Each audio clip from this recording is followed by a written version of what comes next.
In this tutorial, we are going to look at another very common type of sbac question that is very high DOK. In this case, we have a 6th grade sbac question at the highest level DOK, which is DOK 3, okay? And notice how we have this question where the student have to determine what is the numerator gonna be, and they type the answer here. So this is very different than the traditional STAR testing where it is multiple choice. The students are now not going to be able to guess the correct answer anymore. The chance of guessing the correct answer is almost equal to 0 because they don't have a list of choices to choose from. And that is the reason why a lot of school, especially starting 4th grade all the way to high school level, you will see school that have less than 20% level of proficiency. So therefore, if the student doesn't build that confidence to solve this type of question, they will never get it right. Or worse, they will never even dare to attempt the question. So empower your teacher to create this type of question and be part of their daily activity is essential to prepare the student for the actual sbac question in May. Now let's start writing this question. And notice how in this question, they use the box to represent the unknown, right?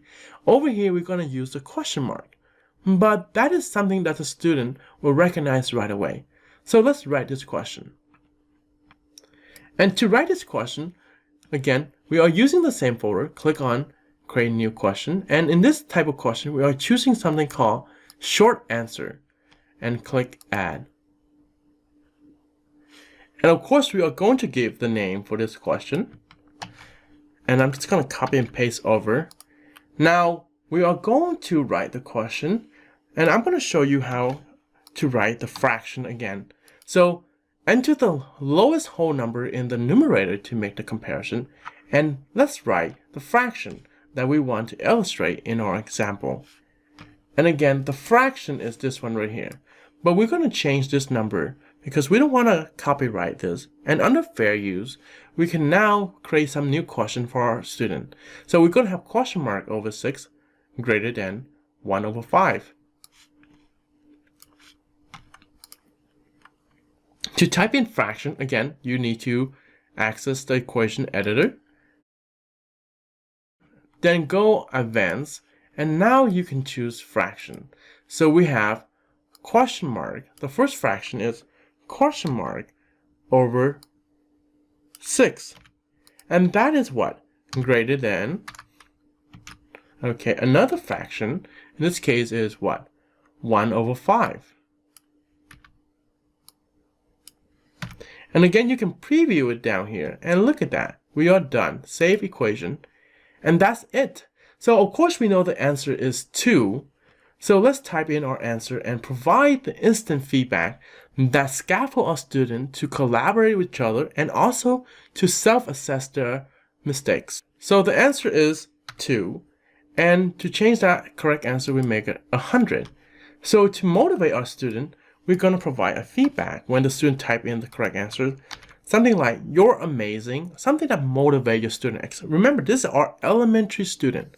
Write a beautiful comment that make them proud of their accomplishment.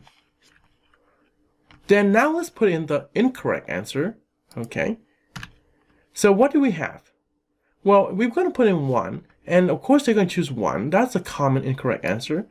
And we're going to provide a feedback that tell them, hey, 1 over 6 is smaller. Try it again. And if they put anything else, it would be wrong. So let's save this. And let's preview this question. What does it look like? And there you go. Let's type in the wrong answer. And look what happened. We have our instant feedback. And now let's try again. The answer is 2. And look at that. You're amazing. And here's the beautiful thing. You can now duplicate this question, change the number, it become another question. So this gives the student more practice over time until they build a confidence with this type of question.